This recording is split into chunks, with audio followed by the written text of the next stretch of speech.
How long gone? It's Chris Black. I am coming to you from the Yay area. Them jeans and I in the same time zone was really cracking slime. Yada I mean though, what the business is.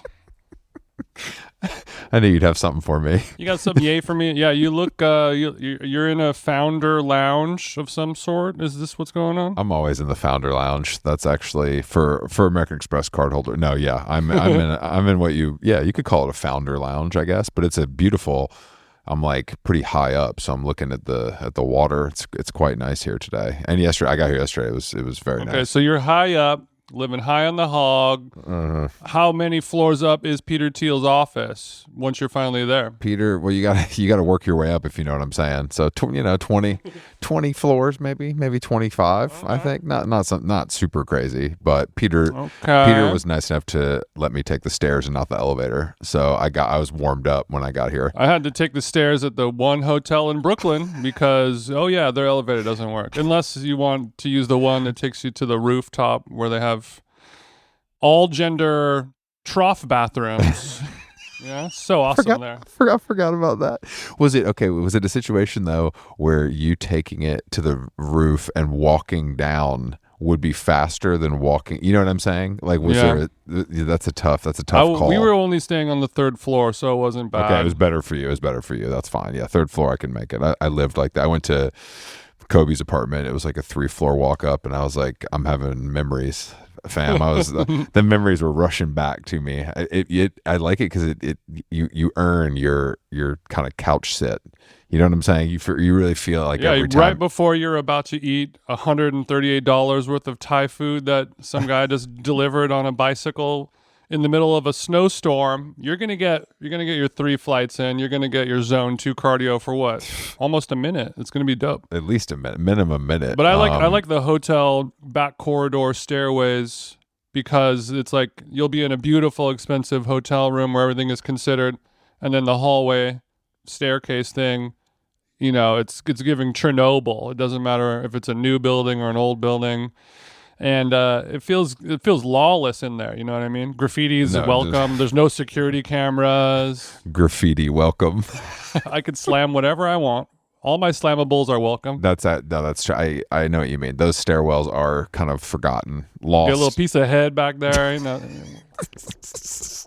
Hey, shorty, come into the staircase. Yeah, if you walk into the staircase, someone's getting some head in there. It's your fault. It's not theirs. Oh, yeah, like, what are you doing in here? Get out of here. Yeah. Hey, what are you looking at? Get on out of here now. This flight was a little last minute and very costly, so I had a layover yesterday and a layover tomorrow when I head back. And I have to say, as a person who loves efficiency, the layover kills me, but taking a little break to get like a coffee is kind of nice. I kind of like. I didn't mind stretching my legs. Damn, this motherfucker's trying to work out his new GQ weed to pull. He's like, let's take a second look at layover. Recession indicator ass. I've already done that when I took a shower at the lounge. I know. Don't worry, pretty covered. I had to read about how Soho House is good again. I think that's as far as we can go, bro. We can't do. Look, we're sleeping on Salt Lake City. So, I think we might be sleeping on Salt Lake City. That's a separate. I didn't get to explore yesterday, but based on the Mormon soda trends, I think there's something for you to explore there as well. Mormon soda. Yeah, Mormons, because they can't drink. They have these crazy. They could only kill. No, they have like a soda. They have like soda restaurants that are like 50 kinds of soda, and you mix them, and it's a whole thing because they have nothing else. They can't have sex. They can't drink. Of course they like soda fountain bars. They're 12. Yeah, no, it's a pretty cool. Spiritually. It's a cool trend. I mean, I see it on TikTok. I don't have to go to Salt Lake, but I guess those guys are having fun. I obviously hate to get on and off and have to rush, but when it's timed right, it felt good, is what I'm saying. Because usually you have to, as we've said before in this podcast, men can't run in the airport. No, that's worse than having a shopping cart. You can glide. You can glide. I guess I can appreciate a well-oiled the machinations of a well-oiled, perfect flight plan. More difficult to pull off now as we enter, day 40 of the government shutdown, and all of our essential workers at the airport are dropping like flies now that they're on week 4 of zero pay I keep hearing about this. just for the squad. I keep hearing about this, and luckily, because I flew out of Newark and I was worried I was going to be affected, but luckily everything was fine. But again, if you leave at 5:45 a.m., there's somebody's going to be there. I mean, speaking of, rest in peace to Reverend Dick Cheyney, one of the worst of all time. He passed away today, and in New York it's election day, and Maybach Zoe is looking like the leader. His old grinning ass looks like he's going to take this thing. And I tell you what, I would hate to be a IPA in Brooklyn tonight if he wins, because it ain't going down. It's going to be whatever the opposite of rioting in the streets is what's going to happen. Like, what do you think? Calm sort of conversation over cocktails is how you celebrate? I think we're going to gather a bunch of teachers with sweatpants on that have stains, some house shoes. There's going to be the New York Yankees hat, but it'll be hand embroidered to work in the word ACAB somewhere on it. And then on the back of the hat that was made by a female, of course, the back of the hat will let the other people know what their job is. So it'll say teacher or something like that. And then, of course, everyone will be wearing a mask. Do you think you have a sticker with your pronouns, or is that too far? Because I feel like if you have the mask, if you go Lorenz mode, you might as well put a sticker on with your pronouns and full name. That's one of the things that they didn't tell you that Maybach Zoe snuck in there. Part of the socialist regime, pronouns are out. It's just socialist only. Maybe Zoe's looking a little better. I mean, look, I wonder. Well, what's your Zoe noun? Hey, what's your real name? Not your Muslim name. Stop, dude. My zonouns I identify as my zonouns. Oh God, I can't think of. Yeah, my zonouns are Bira, Yanni. Oh, I think that these people are going to be like, every day is a hard day on the internet, but today is the stickers and the posting and the hot girls for Zohan, and it's like, let's just go vote. If you want to vote, if you want to vote, if that's something that's important to you, then absolutely go cast your ballot and feel good about it. And that's fine. You don't need to, anything beyond that is also, like, when you're posting the selfie, the hot girls for Zoran baby T, like, your followers are already, come on. Like, unless it's your OF, like, they already are with you on that. You're preaching to the choir, is that what you're saying? They're not going. Have you ever worn the I voted sticker to get some pussy? I've never worn an I voted sticker. You ever voted into some? I think, there's plenty of people. I might whoops a daisy, fuck around and voted my way into some dick tonight. I voted backwards into some dick tonight. I think that there is that element. That's the performative male. I feel like there's like a 14% chance that you definitely have, depending on where I was going, I've donned the I voted sticker just to increase the chance. Just a little bit. I don't blame anybody for doing that. I think more power to you. I think that's the best reason to wear that sticker. It's performance enhancing drug when it's 0 fatalities, 0 casualties. No one loses. I've seen people posting like a stack of stickers, like they took extra to. Sure. And I'm like, what are you going to do with your Halloween 1 of 1? Like, I don't know what you're going to do with spooky bitches for Zoe. Like, what are you going to do with that? You go on Amazon, you buy the roll, and then you never have to buy another sticker again. Just every year. Good point. November 4 rolls around, you pull it out of the closet. It's like when you could buy the COVID vaccination cards, on the black market. If you need a I voted sticker, I got you for 100. Just give me one blue face. And by the way, if anyone still needs the COVID card, just let me know. I got people's. You know what I'm saying? Look, we can drive down to the valley right now and get you 100. Yeah, no questions asked. It seems like when we were younger, Dick Cheyney, former vice president and architect of 9/11, he was a big deal, and now him dying on election day, I think he's going to get really swept under the rug headline wise. I already saw some. Drudge is going to give him 45 minutes on the top, and then adios. That post ain't sticky. I think that I already saw, and I don't know if this was actually produced or just as a Photoshop job, but there was like I was in New York City on November 4th when Zohan got elected and Dick Cheyney died. And I'm like, the person who would wear that shirt is the person I want to be around the absolute least on planet Earth. And look, Dick Cheney's the gum on the bottom of my shoe. Don't get me wrong, but I just don't know. Like, the guy's old, he's dead. But you're right, he's not winning this one. This is gonna be a tough day for him. But this is what like the movie, celebrities pray for. What was that movie that came? It was called Dick. It was like 15 years ago, right? Yeah, it was Adam McKay. Got destroyed. I think I saw that in the theater. It's called Vice. What a plain movie that is. A great plain movie. No, 64% Rotten Tomatoes, exactly what you need. I've seen that. I've seen that movie before. And rest in peace to Big Dick. He had a nice life. You know, besides the last 30 years when he shot. Who did he shoot? I forgot who he shot. Remember that? Yeah, it was a quote unquote hunting accident. He shot a little homie? friendly fire. One of the homies. Yeah. I hate when I shoot the homie. That's like Otani's translator taking the fall for his gambling. Like Cheney's guy was like, all right, bro, fuck it. I'll take it. I'll take the L. I'll say it was an accident. The ultimate power move. Like, I almost killed you with a gun, but we don't need to do anything about that, right? You're good. We don't got to talk about this again, do we? This can kind of stay between us. Very mafioso-y. Very mafioso-y. Yeah, let's see what else we got. Yeah, I guess we have in 9 days, GQ's Man of the Year, the live stream is going to be going down, hosted by Chris and I and Quenlin Blackwell. It's going to be a blast. Tune in live on YouTube, 7 p.m. PT. Yeah, I don't know. A lot of celebs in the mix. Yeah, a lot of celebs. Big names. I can't wait to confront a lot of these people. We got Hailey Bieber. What? Hailey Bieber and Sydney Sweeney. I'm flipping a quarter. I don't know. I don't think we're allowed to talk to either of them. It's for the best for everyone else. Yeah, they want us to talk to Seth Rogen and Stephen Colbert, and that's fine. I'm fine with that. Like, put me in my corner, put me where I belong. But I'm looking forward to it. I'm excited, and I think it's gonna be fun. And I think that the setting will be nice at the Chateau, right across the street from the on-air kiosk. Wow, what a place! What a place. Do you know where the Chateau Marmont is? Yeah, it's actually right across the street from the on-air kiosk. That's a good. Let's kind of change the narrative around the positioning here. Mm-hmm. Yeah, it'll be fun. People are.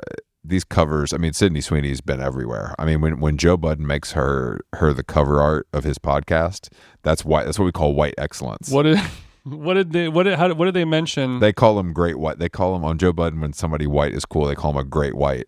A great white. Wow. So that is your number one for your life. Like, yeah, if I was called a great white by Joe and Ish and Ice, that I could die. I think they were commenting on Sydney's heaving chest, but they were basically, Joe was acting like that was light work.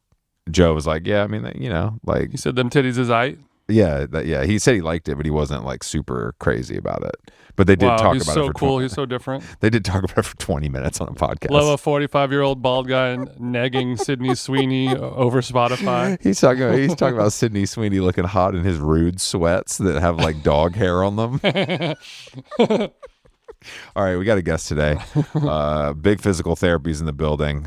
You might know him by his government name. I'm not going to out him like that. His pronouns are he, him. And it looks like he's coming to us from Jason, is this a lab we're seeing? It looks like a techno lab, and he's on because we're going to talk about his new musical project, Car Culture. I already got the hat right here. The hat's really nice. King of hats. Oh, good. It's spelled with a C. I was worried you'd went Kardashian mode to freak it. Ooh, culture. Okay. That'd be a little close to KKK at that point. It would be a little. Okay, let's give Daniel a call. Thanks for chiming in really quick on the intro to mention the KKK again. I think you did that on the first time you were on the pod. Anyway, let's give him a call. All right, Dan, you're coming to us from the lab, and I want to know how deep in Ridgewood are we, or is this in a neighborhood I've never even heard of yet? I'm in Ridgewood. I really wanted to ask you, like, have you been to Ridgewood? I don't think so, because why would I? Like, what is there for me there? You know what I mean? Unless you want me to get on a track, we can talk, obviously. But otherwise, what is there a restaurant? Until you open this bowl, there's no real reason for him to shoot over there. Exactly. Well, because the gentrification in the neighborhood has been like in psycho lightning speed in the last 2 years, and now there's all these like restaurant people come here from Manhattan. I was out on a date the other day, and Period. we're walking around Ridgewood. I'm thinking we'll just go walk into a restaurant, multiple restaurants, 2-hour waits. Wow, you thought. Dude. So you and your date ended up, what, getting a slice, getting a quick deli sandwich? What'd you do? No, we went to a new gentrified Polish place called Pierogi Boys. They're gentrifying the Polish homies now too? Dude, a pierogi is the last thing I want to eat if it's traditional or not, especially on a date. You know, you talk about panty droppers. You know, you've got the chez panisse, you have a nice omakase meal. What did your hold on? What did this? But pierogi boys, the pierogi food truck. Elevated Polish. It's a surefire thing. Elevated. All right. So what is short? What? But hold on. What is when Shorty is confronted with pierogis for dinner on a date? What does she go? Is there a salad? Do they have those in Poland, or did she have to just go whatever? No, there was like a beet salad. We had the pierogi. The schnitzel was good. The pickle martini was not bad. The pickle martini, okay. You're making excuses for Ridgewood, and I respect it because you're saying you're an early gentrifier, but now it's getting worse. I'm an early gentrifier. I'm a medium gentrifier, but yeah. Okay, so but I don't understand. Is there one restaurant that's good? Isn't there like one place? Okay, the restaurant that started the current wave of gentrification is called Rolo's. I've heard of this. And it was at a point maybe my favorite restaurant in New York. Wow. Okay. Neighborhood guy. What would actually? You Somebody on Instagram told me I need to go to Rolo's the next time I'm in town. Hold on. So how long? All right. Let's say I live downtown Manhattan. How long is it taking me to get to Ridgewood? And be honest. Don't give me no bullshit. If you're off the M, you can do it in 35, 40 minutes. One train, no transfers. I'm not off the M. So what are my other options? The L. How long's a car when you're coming home from one of your little late night DJ sets? The same 30, 40 minutes. Okay, that's not that bad, actually. I thought it was further than that. It feels further because it feels like the suburbs, but it's not. Okay, but now you're saying you can walk around and see hotties and get a cortado. Oh, there's multiple cortados here. It's happening. Because it used to be, there would be these kind of like old school gentrification places where it would be like a sandwich place or a coffee shop, but the coffee and the sandwich would be bad. Yeah. Like Sprouts hit Ridgewood 5 years ago. Sprouts the market or the produce item? The produce item that was big 15 years ago. Well, if you're a real head, Sprouts never left, just to let you know. Jason and I are on the record as Sprouts lovers. I like them. Doesn't sound like you like them, Danny boy. What's up? I'm just saying they represent a kind of like old school, Fair. No, they do. Now things have jumped ahead. So if I go to Rolo's and I take a 30-minute train ride and then wait 2 hours at Rolo's, what's the must-have dish that I've just wasted my entire night to get? You got to get the beet salad, Chris. What's the Rolo's hit? Okay, well, I will say the last couple times I went there, it was a little bit. It wasn't as good as it was, but it used to be like the big green salad was amazing. Mm-hmm. You are speaking my language. I did go to Chez Panisse last night and we did order 4 salads. So that's kind of my main menu item. Pause. And their pastas were crazy, like good drinks menu. They make this polenta bread that you could get with mortadella or it's good. It's kind of that like new American Italian fusion that all restaurants are. And did they make hats or tote bags? They definitely made hats and tote bags. Yep, that's the beginning of the end. Then that we all know that. The only people who have more merch than musicians now are restaurants. Yeah, it's kind of crazy. It's the only way you can make money as a restaurant now. Merch with musician. I mean, that's like part of the history of music and how bands put gas in the van. So in my mind, it's totally fine. And for restaurants, it's fine too. But for some reason, it has hit an extreme saturation point, like nothing we've ever seen before. Yeah, it used to be fun if you were like in Tennessee and you're like at a rib place and you got the shirt that said like Buck's Rib Hut or something. You'd be like, but it's like, do I need to buy a shirt from a restaurant in Soho? Like, no. Yeah, I'm not gonna get the. I'm not gonna get the Rolo's camo hat to wear. Yeah, the restaurant merch has to be authentic, real merch. It has to be like made by, a dad that owns the sandwich shop. And it's just a generic design on a regular shirt, and it just looks different and odd and wrong in the perfect way. And then as soon as you start having somebody duplicate that in Figma, all the juice is squeezed out of it. It just looks like pussy boy shit. That's like, do you remember when like Abercrombie and Fitch or whatever would have like fake vintage t-shirts when we were kids? Of course. And they would also sometimes be like a little bit racist. They were embroidered somehow, so they did cost $100. It was a little more high-end product. But everyone was, I mean, they were just copying the Gautiers and the McQueens and everyone who was doing all of that. The trickle-down discretion. Of the late 90s fashion and that's world. something you don't hear Zoran talking about at all, do you, Jason? Exactly. Speaking of merch, on the train today, I saw a guy, he had a camo Zoran hat in a metal, like illegible metal font. Like black metal Zoran on the camo hat. How do people, I honestly want to get inside the brain of someone that's that uncool and just see what it's like in there. Like, how do you get there? Like, They would be the first to say, you don't want to be up in here. That's true. Yeah, you don't want to see what that guy's jacking off to, because it ain't going to be fun. But taking the train's the best. I mean, it's the best way to see anything to enrage or delight, and that's the beauty of the New York public transportation system, I think. I saw you did a video with Tom. Yeah. From ID. Do you remember when he used to do the shoe reviews? Oh yeah. On the yeah, I do. That was the best content.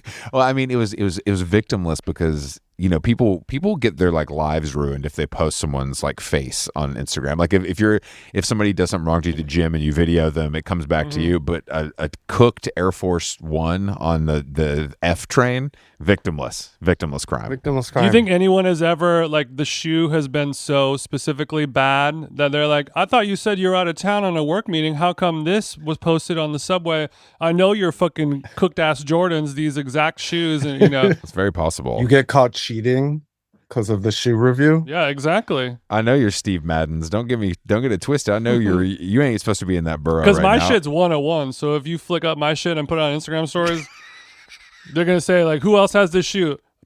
Search results 0 found. That's why you got to have your cheating shoes, you know? Hey babe, where are my cheating shoes? Oh, yeah. Oh shit. No, I keep my square toe cheating shoes in the car, just like in the trunk on the low, like in the where the spare tire goes. Yeah, fellas, every once in a while, wear your cheating shoes around your wife. That'll throw her off the scent. Throw off the scent. Smart. Your cheating shoes is so funny. I know it sounds weird. Stick with me on this.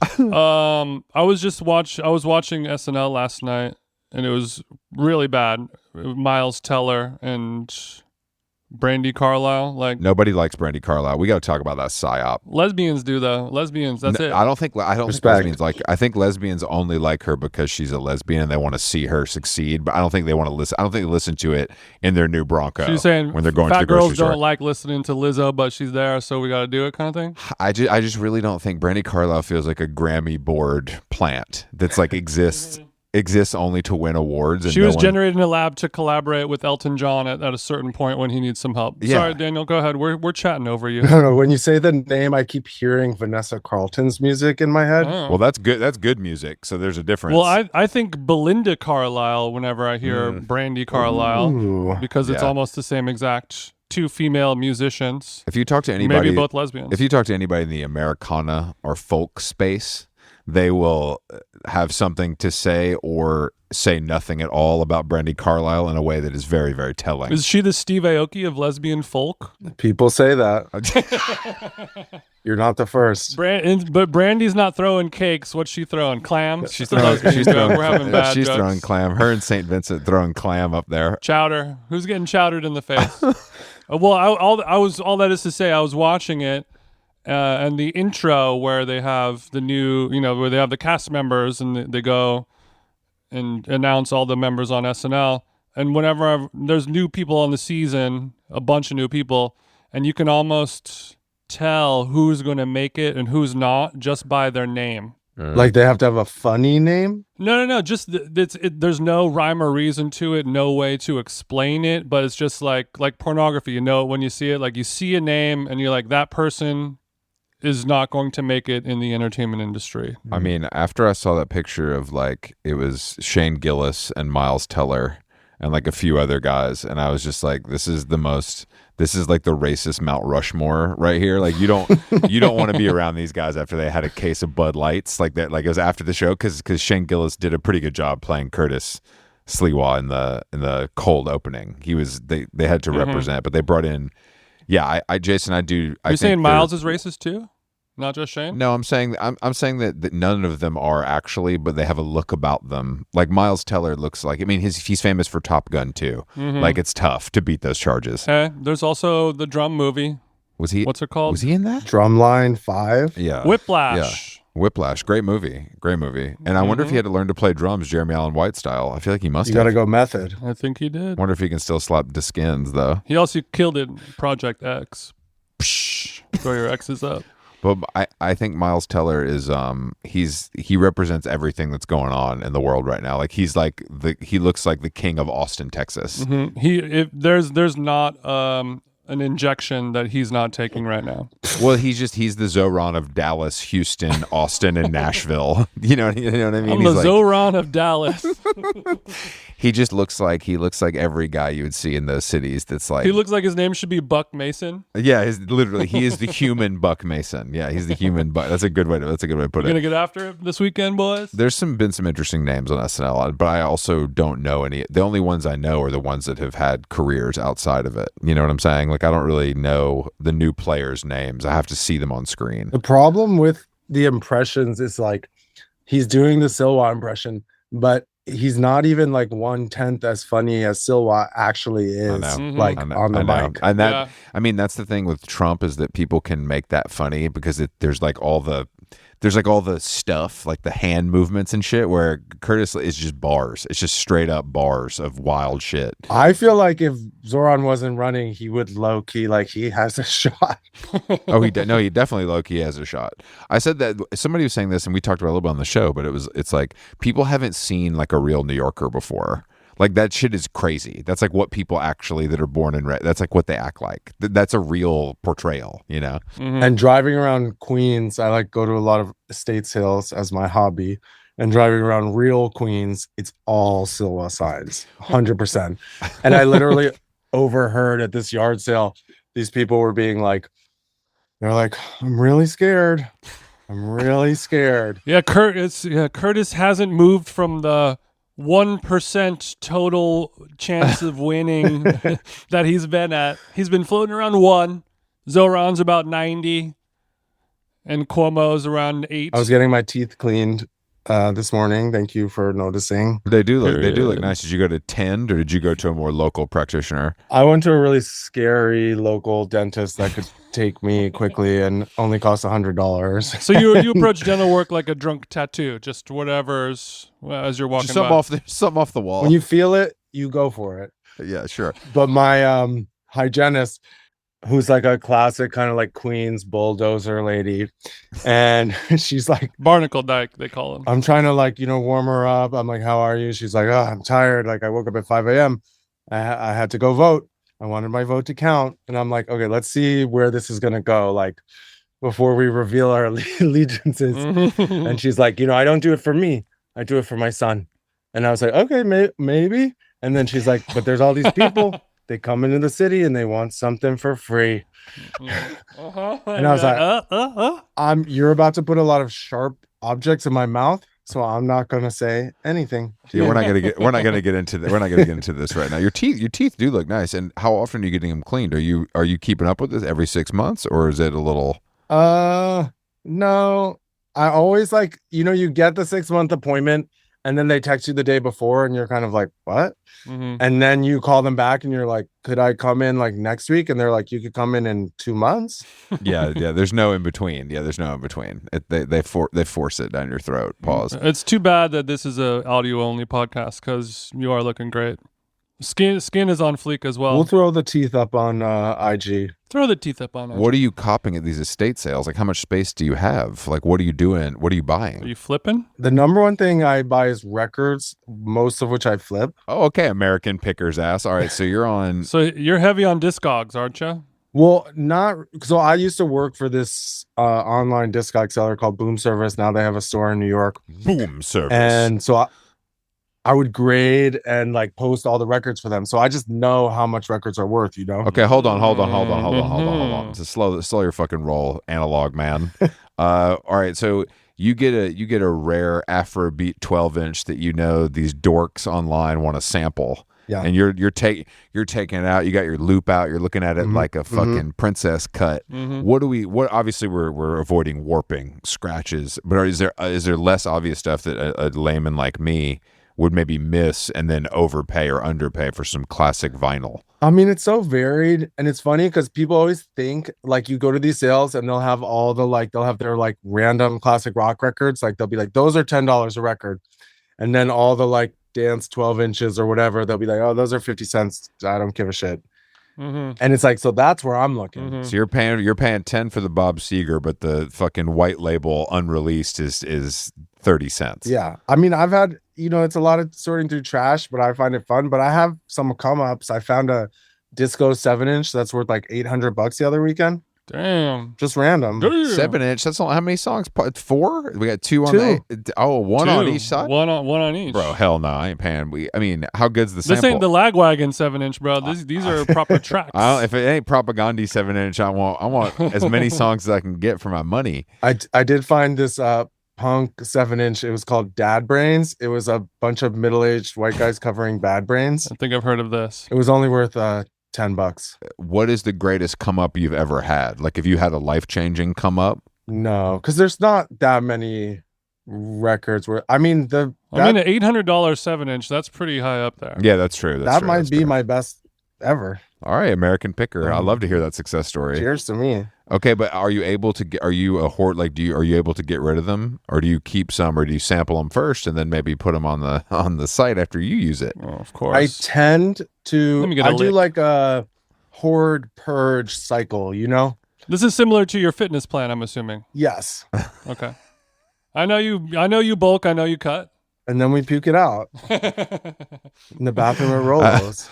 That's okay. So you're saying I cannot have that much crab after 8 p.m. It's all coming out. You go through phases of copping heavily and then getting rid of all of it in a one fell swoop that feels like sort of manic. Otherwise, otherwise it's like it takes your whole life over. So you gotta kind of like I got rid of move in seasons. I got rid of 500 records earlier this year.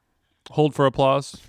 I always keep a pile that's just like to sell. And sometimes I'll just like drop them off at the record store. I'll be like, I just found this stack of Beatles records. I know they're worth some money. I don't want them. Drop them off at my friend's record store. He gives me $100 in credit. Oh, you don't even get cash because you're such a head. You want to put it back into the business. He's supporting local biz. Yeah, exactly. It's my friend's record, like for a record store. How much? Okay, so your friend that owns a record store, he lives off of this? That's his job? The Boom Service guys. No, well, they run the online record store. And it's like a real business. Yeah, that's a real business. And then the store is a real business, but it's much smaller scale than I think the online. Sure. one. But it's like nice to have a footprint and like storage and shit. Why not? Yeah, it's just like more chill to like be in a store. When the people come over from Japan, they have a place to go. I was going to say, thank God you're having me on the eve of Rekordbox Gate. Jason, you'll know. Somebody sent me a message saying you guys need to do 10 minutes on this, and I said probably not going to happen, but now that you're here, Daniel, this happening. We're doing the next 40. Can you guys explain to if you get laid, fast forward 10 minutes, guys. Can you guys explain for a guy who likes guitars what this means? Okay, so you know your guitar software, right? Yeah.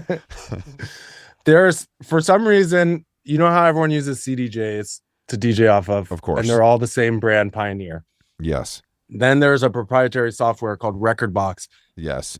And Rekordbox is spelled with a K, correct? The way you hate. Exactly. Just want to be clear. And mostly you can use that just to organize your music into playlists. But if you're like one of those DJs, you can make little cue points and have all your stuff ready to go for your... When you say if you're one of those DJs who makes cue points, I feel like that's almost everyone, bro. Not me. I like to wing it. It's too easy. Okay. So do you put a piece of electrical tape over the BPM on your CDJ as well? Fucking hot shot. No, I hit sync and I let it roll, you know? Okay. No, I just You're so natty with it, you just sync only. Okay. I've seen Jason using his Rekordbox before, kind of getting ready for a set, but you're saying it's for organizational purposes, but you can also yes add in the cue points. So you could set cue points, you could do loops. There's a lot of ways to really kind of it's a helpful piece of software for people in the DJ industry. give you a big safety net for a lot of stuff and make it a little too easy. And Daniel's saying, I'm so faded, I don't give a fuck. I'm just going to let this shit rock. I don't care what happens. He doesn't even have his MP3s titled. He has to go by the ear. It's all white labels on his laptop. White label MP3. Oh, yeah. I know. looking over my shoulder, seeing what I'm playing. Yeah, Crazy. Mhm. Okay, so Rekordbox. So Rekordbox is the software. It's a necessary evil to use CDJs for the most part. And quick question for both of you: has there been any competition that has flared up and tried to go toe to toe with the Rekordbox industrial complex? Wow. Unless you're like a scratching DJ, you might use Serato or Tractor, but not for Shout out to all my Tractor users, the few, the proud. Yeah, and in order to like put music on the organize music on playlists and play it on your CDJ, you have to use this software. Okay. It's like that's it. They released some update basically where you needed to have the most recent version of Rekordbox like on your computer, and if you didn't and you plugged in your USBs, all your shit got wiped. For some people it was all their playlists, but for some people it was literally all the music on their USBs. So like every big DJ on Monday was just like, what the fuck? No. So the guy playing, so you get to your set at the day party and the crowd's going fucking crazy and you plug your fucking USB in and there's just nothing there. Nothing. Kleinen Music has nothing on their Chrome Hearts Versace USB sticks.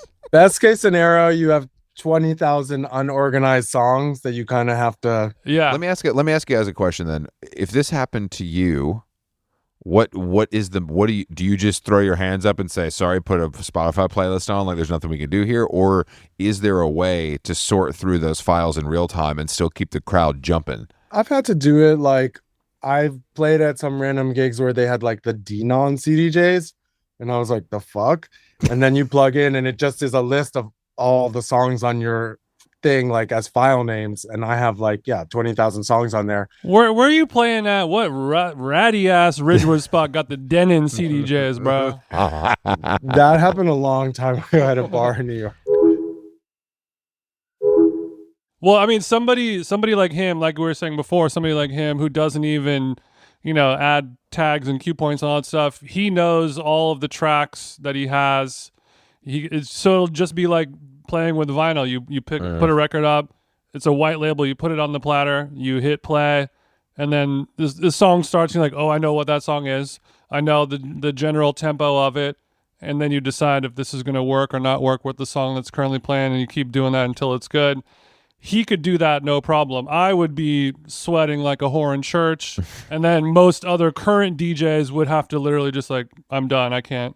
Like, this is not, unless they have all the little bells and whistles set up ahead of time, they're crippled, This did make it to my Twitter feed, though. I saw a lot of people talking about this, and it's pretty funny. It's pretty funny overall because I feel like if you own the marketplace like that, there's no room for error. If you are the industry standard, you can't throw an update out and there be a bug. But also Rekordbox, ever since I've used it for, 10 years at least, has always had a reputation of being everyone hates very it. Buggy. Every time you update it, some weird shit happens.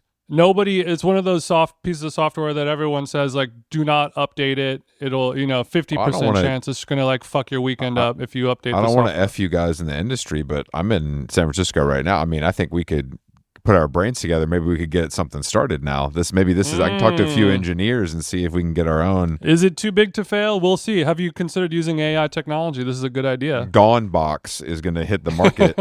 and Daniel, obviously, like, you're not represented in name, but we'll give you a percentage of the All right. It's going to be super open source, Daniel. Super open source. If you have any thoughts, like, we're trying to be really nimble on this. I'm down. I'll consult at least.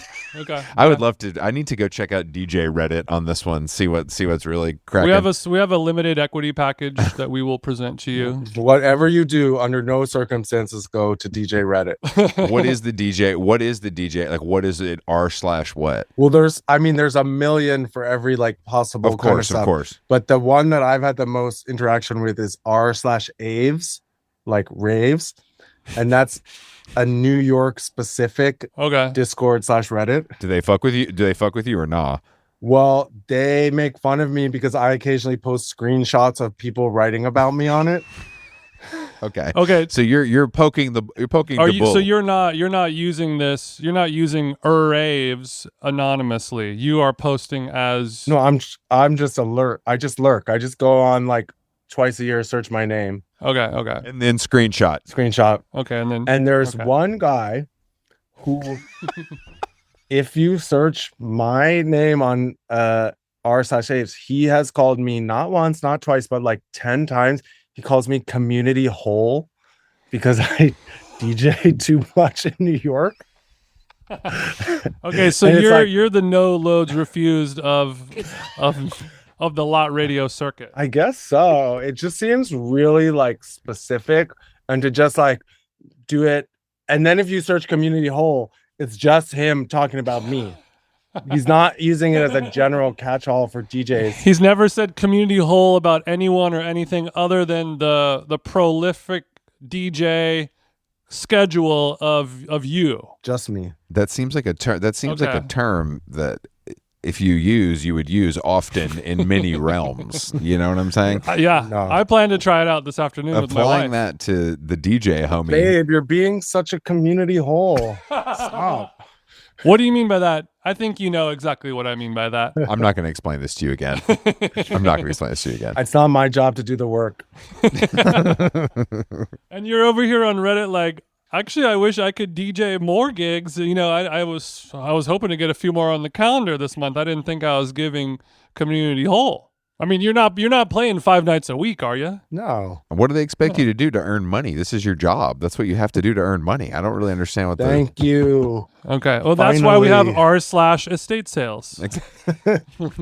Yeah, you only come up on the record so often. That's true. You have to keep it consistent. Well, where do you DJ in New York most often? Because I feel like every time I talk to somebody like you, they tell me about some shit I've never heard of before. I DJ a lot at like Basement, Public Records. Oh, come on. Blow my mind, bro. I know this shit. Even I know this shit. Come on. Give me some real. New York's hottest club is. Yeah. Give me some real for the heads stuff. I'm going to be real with you guys. I've been a little checked out this year because, I'm transitioning to neo-folk, ambient, shoegaze. Congratulations on your transition. That's really brave. Thank you. And I will detransition eventually because I've already realized that like you make playing live shows is 1,000 times more work and you make a fraction of the money. That's right.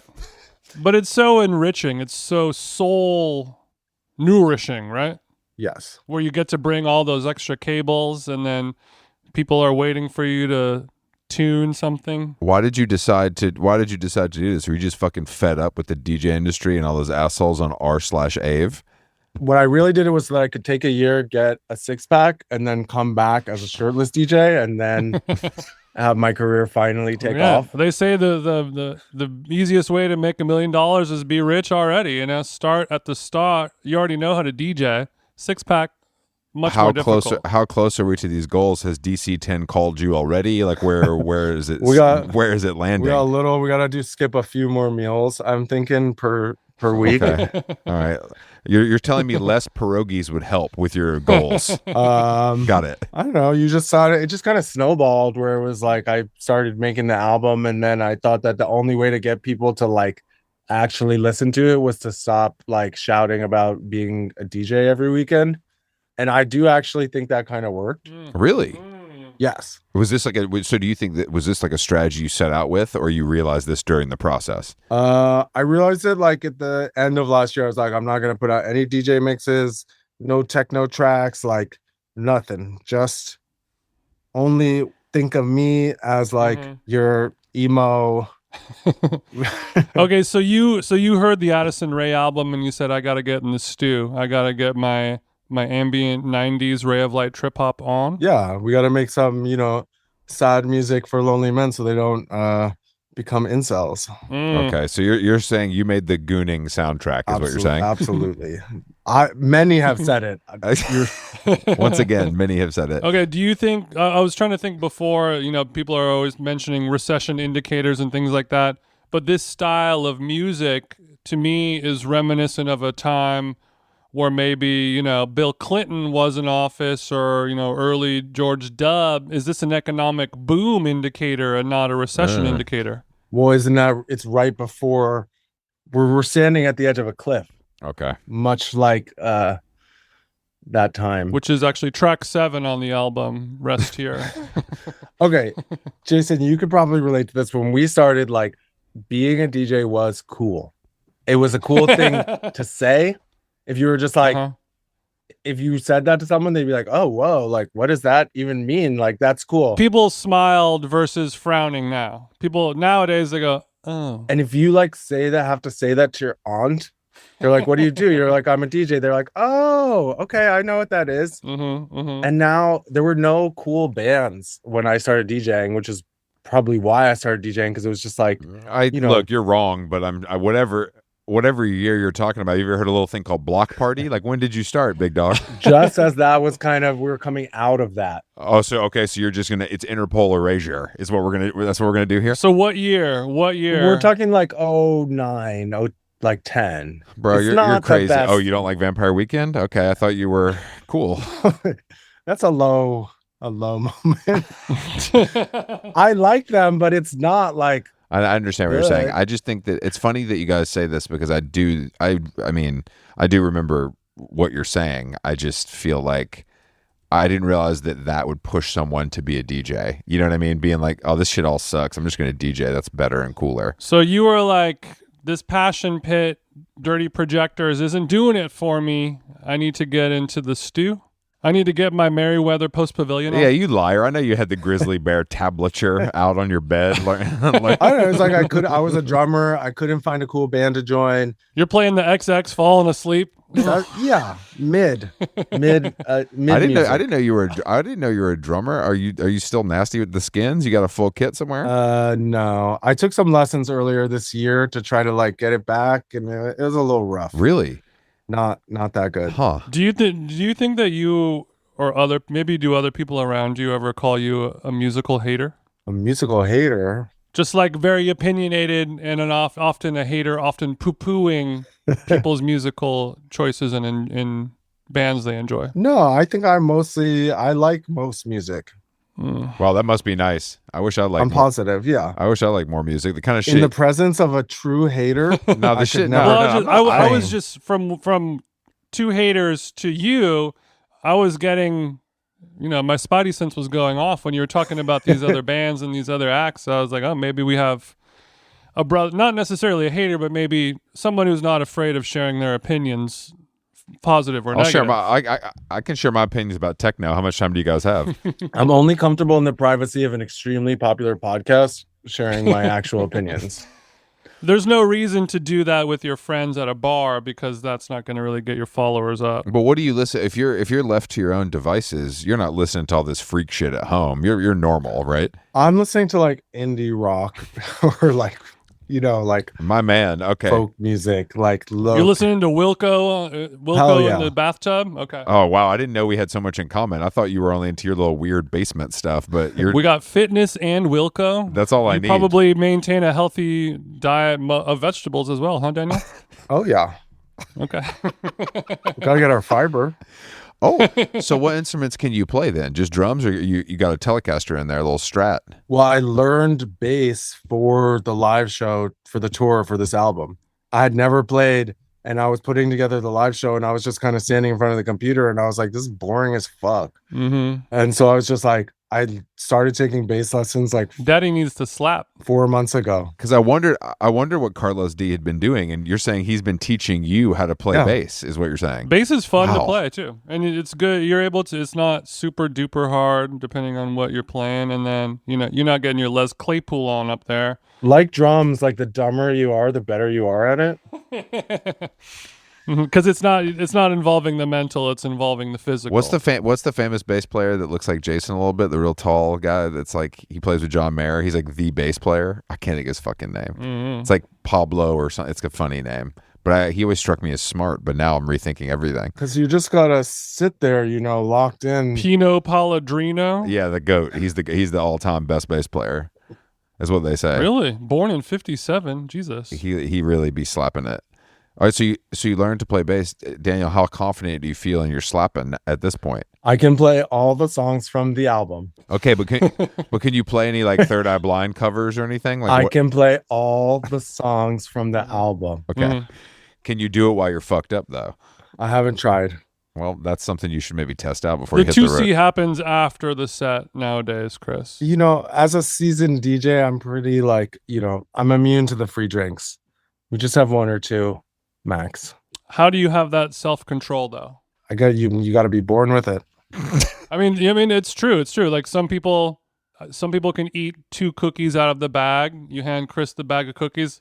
Not as easy to have just 2. Not as easy. When are you going on? When does EXO tour life start? Like Miami, LA next week. I'm opening for Chanel Beads in Miami, which should be interesting. I would love to see who comes to see you and Chanel Beads in South Beach. Is this is this in a hotel ultra lounge? Like where is the show happening? Well, Space, the mega club. Yes. They have a venue underneath. They have a non-binary venue where this kind of shit can happen.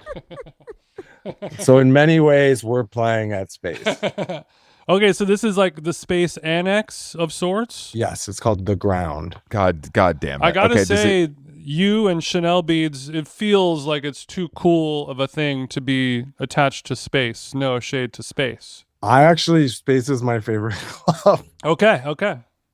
I mean, just in terms, I don't know what their bookings are nowadays, but it feels a little more of like a John Summity but kind of vibe. You know what I mean? Have you ever been?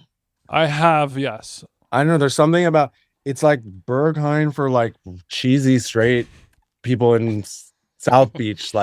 You go there and at 7 a.m. When does the good stuff start? These South Beach girls getting absolutely blasted with a CO2 cannon to John Summit. And there's just something really beautiful about it.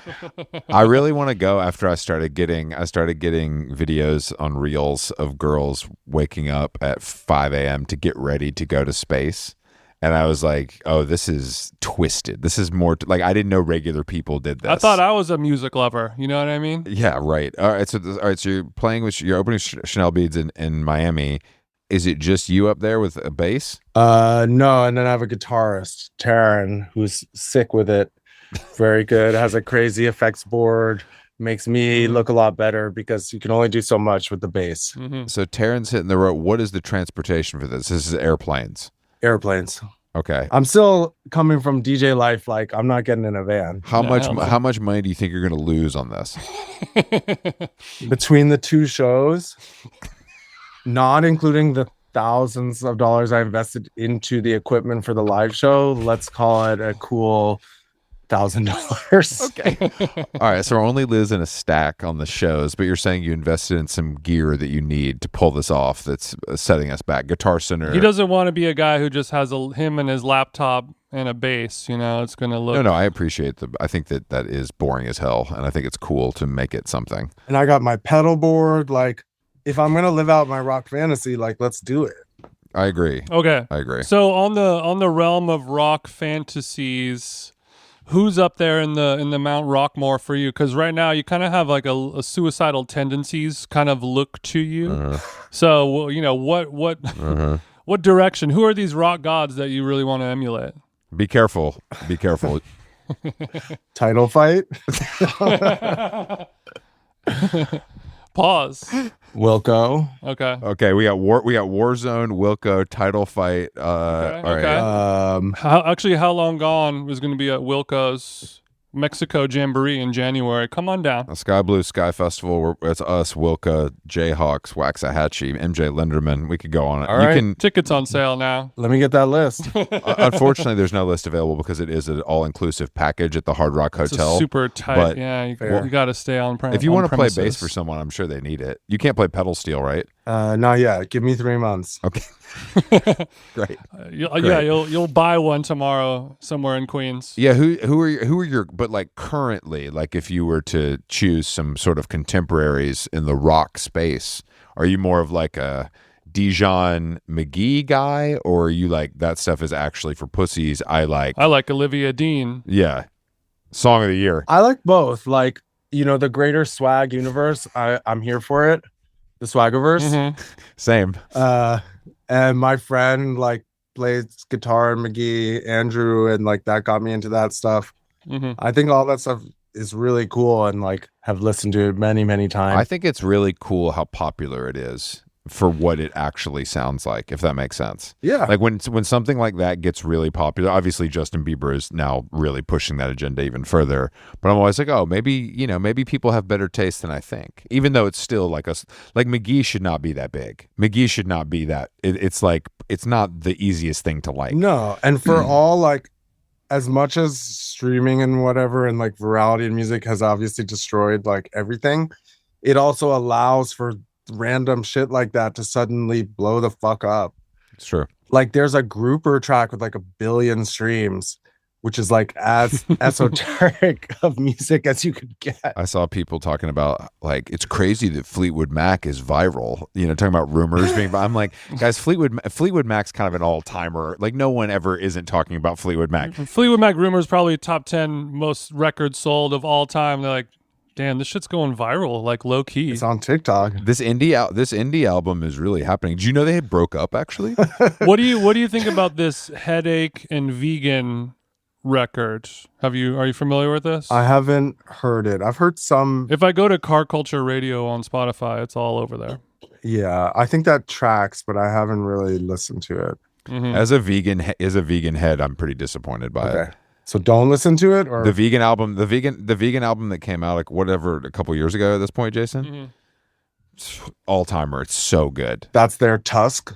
It's his Tusk. Yeah, it's his Tusk. This is a little more. This I've heard. Well, I mean, like the beats are not unlike some of your beats on the Car Culture record. Yeah, trip hoppy kind of samples and drum loops and things like that. But I'm not positive. But I think somebody said that.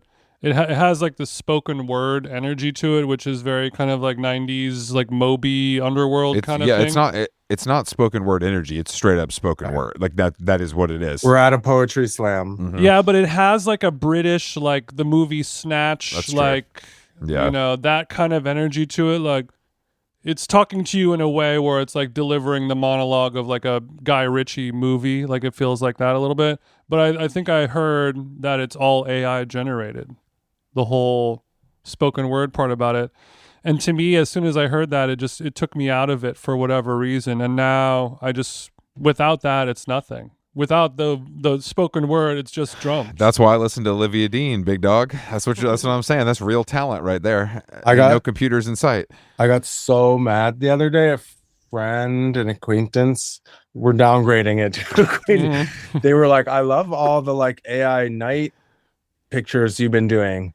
And I was like, all the press photos in the night armor. And I was like, those are not AI. That's blood, sweat, and tears. That's me on Brighton Beach in 95-degree weather, sweating my balls off in a suit of armor to get this photo. Okay. So then your friend says, why would you do that when there's AI? Yeah. And it was like on the EP cover, I had all this denim embroidered to be the like sticker on the vinyl. Mm-hmm. And everyone just assumed that was AI. And I was like, no, I went to an embroiderer. Mm-hmm. I did that. You're a real head, bro. There's very few of us left, fam. There's only a few real heads left. We got to stay strong. I know. Doing it the right way, supporting local artisans. What label is this record? What label is this record on? It's a Canadian label, so I don't know if you'd interact with it. Oh, you don't think I know? Oh, bitch, you want to talk about arts and crafts? How much time do you have? Okay. You want to talk about Dine Alone? I got hours. Right, Speaking of dining alone, what do you think about noodle pudding? We were talking about it the last episode. Are you privy to this restaurant in Brooklyn? Not just the food. It's a specific restaurant. Yeah, the restaurant is called Noodle Pudding, which I learned. I googled it, and it's Kugel.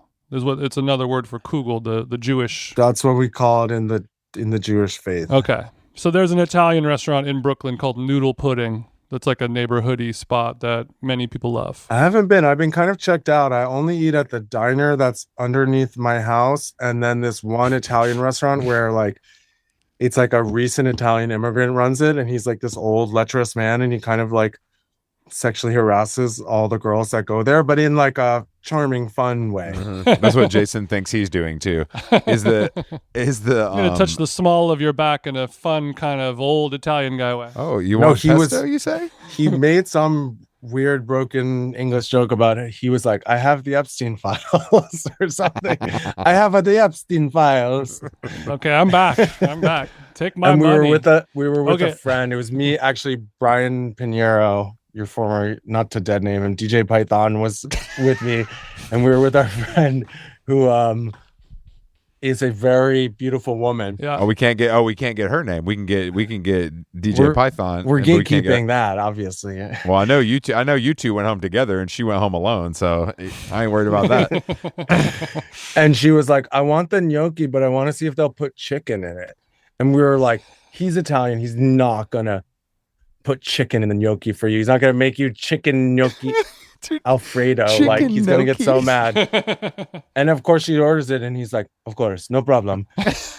And I was like, if I had ordered that, he would have screamed at me. Yeah, it's called pretty privilege. You can have your gnocchi with however much light, lean protein you would like. Have you seen this guy? There's a guy on Jason, actually, you should try this. There's a guy on Love Is Blind, and he went viral for making a chicken and Crystal Light smoothie every day. Crystal. Oh, I think I've seen this like in like bodybuilder TikTok. Crystal Light, the powder, and chicken, and in like a ninja blender, and he would just guzzle it for protein purposes. And that's fucking crazy. I can't. We gotta try it. Jason, I think you should. Jason, maybe you could make like a high-end version somehow. It's like a Bing cherry reduction, like chicken glaze. But why? I want to know why Crystal Light. I think because he's just like a guy from Denver. It's just like a flavor that he. So I mean, I could use Drip Drop Liquid IV. Yeah, you could. Some could use Magna apple protein, magnesium powder with my sous vide chicken breast. But I think if you got a very nice farm raised, high end breast, and then mixed it with a more artisanal powder, it could yield more positive results. That's all I'm saying. Like a reishi powder. But Crystal Light is like what my mom. I mean, that's like my hojicha powder. But I want to know, like, what's wrong with just eating the chicken breast? I think it's a delivery system. It's a speed thing. Faster. I think you get it down. It's not about enjoying it. It's about optimizing. You're a Huberman guy. You know this. Yeah. Well, I guess on this, Daniel, you mentioned got to get your fiber. Are you in part of the post protein pro fiber movement going on right now? I've been a little post protein. I've been doing what some people call intuitive eating. What is that exactly? Is that just a regular intuitive eating? It is what it sounds like. When I'm hungry, I eat. Kind of. It was like, you don't listen to your body, do you? You gotta listen to your body. It keeps the score. Period. I go through these phases where I'm very like meal prep. I'm eating my ground turkey, my kale, and I'm like, I have to have my whatever 190 grams of protein per day. But then it's like if I get into like a worker tour mode, sometimes you can't keep it up. Yeah. And things were so intense the last couple of months that I just wasn't really eating that much at all. Like I was eating like a peanut butter and jelly sandwich and like a bodega sandwich. Like that was all I would eat in a day. And then coming out of that, I was like, okay, well, be easy on yourself. You don't have to go straight into the ground turkey. Just like get back to like eating some normal food. And I was kind of like, maybe I'm not as hungry as I thought I was. Like that if I, am not careful, I'm going to eat like 5,000 calories a day because I'm just like this insane hungry guy. And so I just kind of have been eating whatever I want, whenever I want. And it's really like actually way less calories than I thought it was. And you're allowing whatever it is that you want, you either make that or you track it down, and it doesn't matter how well, it's not the same as just esoteric it is. No, and it's not the same as just being like obviously eating whatever I want whenever I want. I would just eat like Chinese food from the place across like down the street from me every day, 3 meals a day, because like it's more just being like I ate something like kind of bad for lunch. Maybe I should just have like a little salad or a protein bar for dinner and just like call it. Sure. Okay. So you have when you have 3 sprinkles cupcakes for lunch, you go salad for dinner. You wake up one day and you're like, I'm gonna have just miso soup for breakfast, lunch, and dinner today because that's what my body is yearning for. Yeah. And then the next day you'll have more calories. Double smash burger. Whoa. This is new, so let's check back in. I'll give you guys updates. Okay. I'll send you shirtless pics every week or so for the next couple months. Yeah, please. And they better not be AI either. Don't send me none of them AI. Yeah, I need before and after with the armor and without. Oh, Jason, you're nasty. You're nasty. You put the mail in chainmail, baby. Oh, Jesus. All right. So, Dan, is the album out now? The album is out. It came out about a month ago. Album is out now. It's in stores everywhere, wherever you stream. And when I quite like it. When do you hit the road? Thank you. It's very good. When do you hit the road with the beads? Well, I'm just opening for them in Miami. That'll be the 13th, and then LA is the 14th. At friend of the show, Stevie, Silver Lake Lounge. Oh, nice. Stevie. Unfortunately, I'm going to be in New York when you're in LA. Otherwise, I would be up in there. I think that happens almost every time. Ships in the night, brother, man. Okay, and then you're doing your own tour. Well, I'm always just. Yeah, DJ. but I'm not talking about DJing. I'm talking You're about always the, at basement the techniques doing and the D-nons. I'm talking about the bass. The live show. Yeah. Then I'm going to Europe in December. We're gonna do Italy and the UK. Maybe hit some Scandinavian countries. I know those are your people. My people. Shout out to all my stock homies. Do a poolside set at Lanzerhof. Nobody can dance because they can't expend that energy when they haven't eaten in a week. Dude, this is there's some good crossover here. I like that. There's some good crossover. All right. In terms of the fasting and your music. Daniel, also send me the record so I can put it on the end of this episode, okay? Okay. You want me to express overnight the vinyl? No, I'm good. MP3 320 MP3 or higher. I need the waves, please. but we'll talk later. Thank you, Daniel, for joining us. All right. Later.